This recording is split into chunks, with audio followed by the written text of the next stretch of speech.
So ನಾವು ಅತಿಥಿಗಳನ್ನ ಮಾತನಾಡಿಸುವಂತ ಸಮಯ. ನನ್ನ ಜೊತೆಗೆ ಬಿಜೆಪಿಯ ಕಡೆಯಿಂದ ಅಶೋಕ್ ಗೌಡ ಜೊತೆಗಿದ್ದಾರೆ. ಗೌಡ್ರೆ ನಮಸ್ತೆ, ಕಾರ್ಯಕ್ರಮಕ್ಕೆ ಸ್ವಾಗತ. ಎಕ್ಸಿಟ್ ಪೋಲ್ಗಳ ಬಗ್ಗೆ ಏನು ಹೇಳ್ತೀರಿ? ಈ ನಿರೀಕ್ಷೆ ಇತ್ತ ನಿಮಗೆ? ನಿರೀಕ್ಷೆ ಇದೆಯಾ? ಖಂಡಿತವಾಗ್ಲೂ ನಿರೀಕ್ಷೆ ಇದೆ, ನಿರೀಕ್ಷೆನೂ ಇತ್ತು. ಯಾಕೆ ಅಂತ ಹೇಳಿದ್ರೆ ಅಲ್ಲಿ ನಮ್ಮ ನರೇಂದ್ರ ಮೋದಿ ಅವರ ಸರ್ಕಾರ ಯಾವ ರೀತಿ ಡೆವಲಪ್ಮೆಂಟ್ ಕಾರ್ಯಗಳನ್ನು ಮಾಡಿದೆ ಅದನ್ನು ನಾವು ಹೇಗೆ ಪ್ರೊಜೆಕ್ಟ್ ಮಾಡಿದ್ದೀವಿ ಒಂದು. ಎರಡನೇದು, ನಾನು ಇನ್ನೊಂದು ಸ್ವಲ್ಪ ವಿಭಿನ್ನವಾದಂತಹ ಒಂದು ಇದಕ್ಕೆ ತೊಗೊಂಡೋಗ್ತೇನೆ.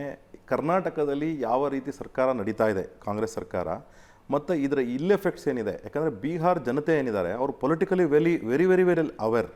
ಅವ್ರಿಗೆ ತುಂಬ ಚೆನ್ನಾಗಿ ಯಾವ ರಾಜ್ಯದಲ್ಲಿ ಏನೇನು ಆಗ್ತಿದೆ ಮತ್ತು ಅವರ ರಾಜ್ಯದ ಎಕನಾಮಿಕಲ್ ಸ್ಟೇಟಸ್ ಏನು ಮತ್ತು ಆ ರಾಜ್ಯದಲ್ಲಿ ಆಗ್ತಕ್ಕಂಥ ಡೆವಲಪ್ಮೆಂಟ್ಸ್ ಎಜುಕೇಟೆಡ್ ಎಷ್ಟು ಅಂತ ಗೊತ್ತಿಲ್ಲ, ಪೊಲಿಟಿಕಲಿ ಎಜುಕೇಟೆಡ್ ಅಂದರೆ ನಮ್ಮ ಶಿಕ್ಷಣ ವ್ಯವಸ್ಥೆನಲ್ಲಿ ಬೇರೆ ಎಜುಕೇಷನ್ ಇರಬಹುದು, ಆದರೆ ಅಲ್ಲಿ ಪೊಲಿಟಿಕಲಿ ಅವೇರ್ನೆಸ್ ತುಂಬ ಜಾಸ್ತಿ ಇರೋದ್ರಿಂದ ಅವ್ರಿಗೆ ಕರ್ನಾಟಕ ರಾಜ್ಯದ್ದು ತುಂಬ ಚೆನ್ನಾಗಿ ಗೊತ್ತಾಗಿದೆ. ಈ 2.5 ವರ್ಷಗಳಲ್ಲಿ ಕರ್ನಾಟಕ ರಾಜ್ಯದ ಆರ್ಥಿಕ ಪರಿಸ್ಥಿತಿಯನ್ನು ಹೇಗೆ ಹದಗೆಡಿಸಿದ್ದಾರೆ ಕರ್ನಾಟಕ ರಾಜ್ಯದ ಕಾಂಗ್ರೆಸ್ ಸರ್ಕಾರ ಅಂತ ಹೇಳಿ ಚೆನ್ನಾಗಿ ಗೊತ್ತಿದೆ. ಅದರಿಂದಾಗಿ ತುಂಬ ಜನ, ಯಾಕಂದರೆ ನಾನು ಲಾಸ್ಟ್ ವೀಕು ಒರಿಸ್ಸಾಗೆ ಹೋಗಿದ್ದೆ, ಆಮೇಲೆ ನನಗೂ ಅನೇಕ ಜನ ಸ್ನೇಹಿತರಿದ್ದಾರೆ, ಆಮೇಲೆ ಅನೇಕ ಜನ ಸ್ನೇಹಿತರು ಬಿಹಾರ್ನಲ್ಲೇ ಇರ್ತಕ್ಕಂಥವರಿದ್ದಾರೆ.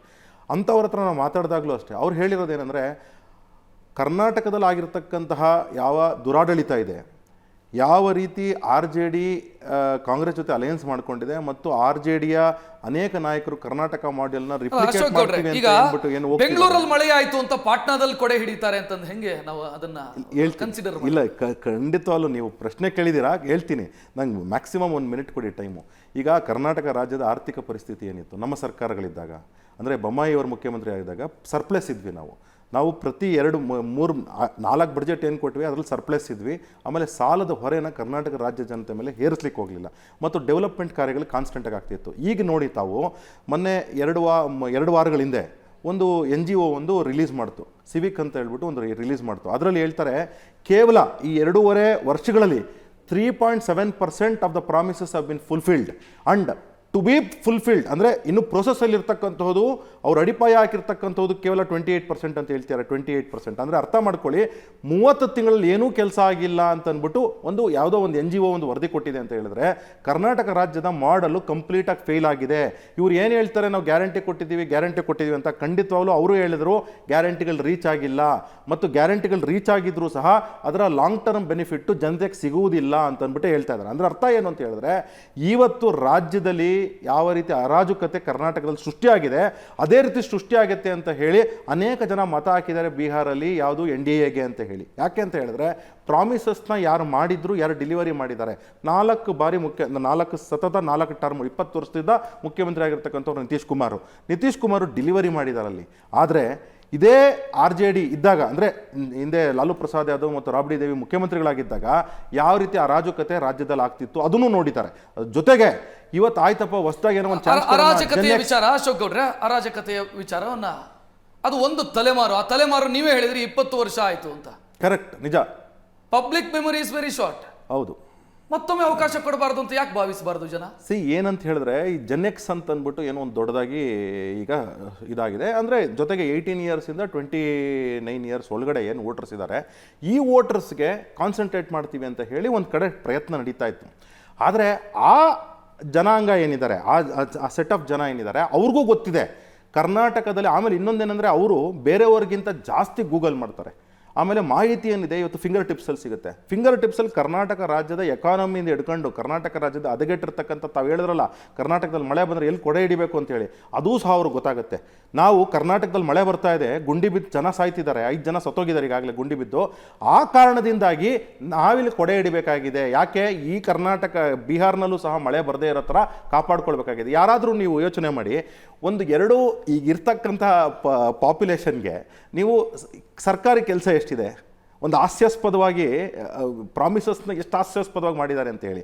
ತತ್ಸುಮಾರು 7.5 ಕೋಟಿ ಜನಾಂಗ ಬಿಹಾರಲ್ಲಿ ಇರ್ತಕ್ಕಂತಹದ್ದು ವೋಟರ್ಸು. ಅದಾದಮೇಲೆ ಕುಟುಂಬಗಳು ಲೆಕ್ಕ ಹಾಕ್ಕೊಂಡ್ರೆ 3 ಕೋಟಿ ಕುಟುಂಬ. ಈಗಾಗಲೇ 20 ಲಕ್ಷ ಕುಟುಂಬಗಳಿಗೆ ಸರ್ಕಾರಿ ಕೆಲಸ ಇದೆ. ಇನ್ನು ನಾನು 2 ಕೋಟಿ ಕೆಲಸಗಳನ್ನ ಕೊಡ್ತೀನಿ ಅಂದರೆ ಎಷ್ಟು ಹಾಸ್ಯಾಸ್ಪದ, ಪ್ರತಿ ಮನೆಗೂ ಒಂದು ಕೆಲಸ ಕೊಡ್ತೀವಿ ಅಂತ ಎಷ್ಟು ಹಾಸ್ಯಾಸ್ಪದ. ಜೊತೆಗೆ ನೀವು 10,000 ರೂಪಾಯಿ ನಿತೀಶ್ ಕುಮಾರ್ ಕೊಡ್ತೀರ, ನಾವು ಅದಕ್ಕಿಂತ ಜಾಸ್ತಿ ಕೊಡ್ತೀವಿ, 25,000 ಕೊಡ್ತೀವಿ. ಏನರ್ಥ ಇದು? ಜನಕ್ಕೆ ಪ್ರಾಕ್ಟಿಕಲ್ ಆಗಿರೋಂಥದನ್ನ ಜನ ಯೋಚನೆ ಮಾಡ್ತಾರೆ. ಅಂತಂದ್ರೆ ಅಶೋಕ್ ಗೌಡ್ರೆ, ಕರ್ನಾಟಕದಲ್ಲಿ ಕಾಂಗ್ರೆಸ್ನ ನಾಯಕರು ಭರವಸೆ ಕೊಟ್ಟಾಗ ಇದು ನಾನ್ಸೆನ್ಸ್ ಅಂತ ಮಾತನಾಡಿದವರು ಇದೇ ಬಿಜೆಪಿಯವರು. ಹೌದು, ಇವತ್ತು ಬಟ್ ಜನ ಒಪ್ಪಿಕೊಂಡ್ರು, ಜನ ಅವರಿಗೆ ಅಧಿಕಾರ ಕೊಟ್ಟರು. ನೋಡಿ ನೋಡಿ ನೋಡಿ ನಾನು ಹೇಳೋದು ಇಷ್ಟೇ, ಕರ್ನಾಟಕದಲ್ಲಿ ಇವತ್ತು ನಾವು ಹೇಳ್ತಾ ಇದ್ದೇವೆ ಇದೆಲ್ಲ ನಾನ್ಸೆನ್ಸ್ ತಾವು ಮಾಡಿರೋದು ಅಂತೇಳಿ ನಾನು ಹೇಳ್ತಾ ಇಲ್ಲ, ತುಂಬ ಜನ ಹೇಳ್ತಾರೆ, NGOs ಹೇಳಿದ್ದಾರೆ. ನಾನು ಒಂದು ಬಾಡಿ ಕೋಟ್ ಮಾಡಿದ್ದೀನಿ, ಇನ್ನು ಅನೇಕ ಜನ ಮಾಡಕ್ಕೆ ಹೊರಟಿದ್ದಾರೆ ಅದೇ ರೀತಿಯೇ. ಆದರೆ ಏನಂತ ಹೇಳಿದ್ರೆ, ಆಯ್ತಪ್ಪ ನೀವು 2,000 ಕೊಟ್ರಲ್ಲ, 2,000 ಕೊಟ್ರಿ ಹೆಣ್ಮಕ್ಳಿಗೆ, ಅದು ಏನು ನೀವು ಕರ್ನಾಟಕದಲ್ಲಿ 1,10,00,000 ಜನಕ್ಕೆ 27 ಲಕ್ಷ ಜನಕ್ಕೆ ಕೊಡ್ತೀನಿ ಅಂತ ಹೇಳಿದ್ರಿ, ಕುಟುಂಬಗಳಿಗೆ ಕೊಡ್ತೀನಿ ಅಂತ ಹೇಳಿದ್ರಿ. ಆದರೆ ಕೊಡ್ತಿರ್ತಕ್ಕಂಥದ್ದು ಎಷ್ಟು? ಸುಮಾರು 58 ಲಕ್ಷ ಕುಟುಂಬಗಳು ಕೊಡ್ತಾ ಇದ್ದೀರಾ. ಆದರೆ ಅದರಿಂದ ಲಾಂಗ್ ಟರ್ಮ್ ಬೆನಿಫಿಟ್ ಏನು ಅಂತ ಜನ ಕೇಳ್ತಾ ಇದ್ದಾರೆ. ಜೊತೆಗೆ ನಾವು ಅದನ್ನು ಕೊಡಬೇಡಿ ಅಂತ ಎಲ್ಲೂ ಹೇಳಿಲ್ಲ, ಕೊಡಿ ಅಂತಲೇ ಹೇಳ್ತಾ ಇದ್ದೀವಿ. ಕೊಟ್ಟರೆ ಬೆನಿಫಿಟ್ ಆಗುತ್ತಾ? ದಯವಿಟ್ಟು ಕೊಡಿ. ಇವತ್ತು ಅದೇ ರೀತಿಯೇ ನೀವು ವಿದ್ಯುತ್ ಬಗ್ಗೆ ಬರೋಣ.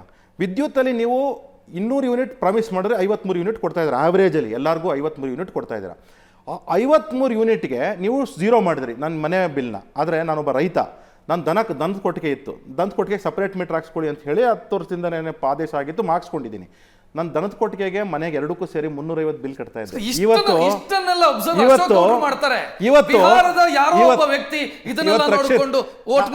₹450 ನನ್ನ ಬಿಲ್ಲು. ನಾನೊಬ್ಬ ಎಲ್ಲೂ ಬೇಡ, ಈಗ ನಾನು 20 ಕಿಲೋಮೀಟರ್ ನನ್ನ ಹಳ್ಳಿ. ನನ್ನ ಪ್ರಶ್ನೆ ಅರ್ಥ ಮಾಡ್ಕೊಳ್ಳಿ ಅಶೋಕ್ ಗೌಡ್ರೆ, ನೀವು ಅಧ್ಯಯನ ಮಾಡ್ತೀರಿ, ನೀವು ನೋಡ್ತೀರಿ, ಕರೆಕ್ಟ್. ಬಿಹಾರದ ಯಾರೋ ಒಬ್ಬ ಮತದಾರ ಇಷ್ಟನ್ನೆಲ್ಲ ನೋಡಿಕೊಂಡು ಇದನ್ನು ಕಾನ್ಸಂಟ್ರೇಟ್ ಮಾಡಿ ವೋಟ್ ಹಾಕ್ತಾನೆ ಅಂತ ನೀವು ಹೆಂಗ್ ಭಾವಿಸ್ತೀರಿ? ನೀವು ಖಂಡಿತವಾಗ್ಲೂ ಹೇಳ್ತಾ ಇದ್ದೀನಿ. ಯಾಕೆ ಅಂತ ಹೇಳಿದ್ರೆ, ಇವತ್ತು ಕರ್ನಾಟಕದಲ್ಲಿ ಅನೇಕ ಜನ ಯಾರು ಕೆಲಸ ಮಾಡಕ್ಕೆ ಬರ್ತಾರೆ ಅವರೆಲ್ಲ ಅನೇಕ ಜನ ಬಿಹಾರೀಸ್ ಇದ್ದಾರೆ. ಅವ್ರಿಗೂ ಸಹ ಈ ಸೂಕ್ಷ್ಮತೆಗಳು ಅರ್ಥ ಆಗ್ತದೆ.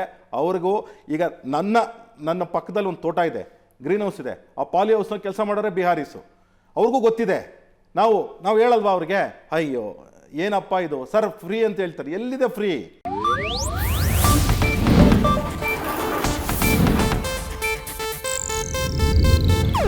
ಇದು ಏಷ್ಯಾನೆಟ್ ನ್ಯೂಸ್ ನೆಟ್ವರ್ಕ್ ಪ್ರಸ್ತುತಿ.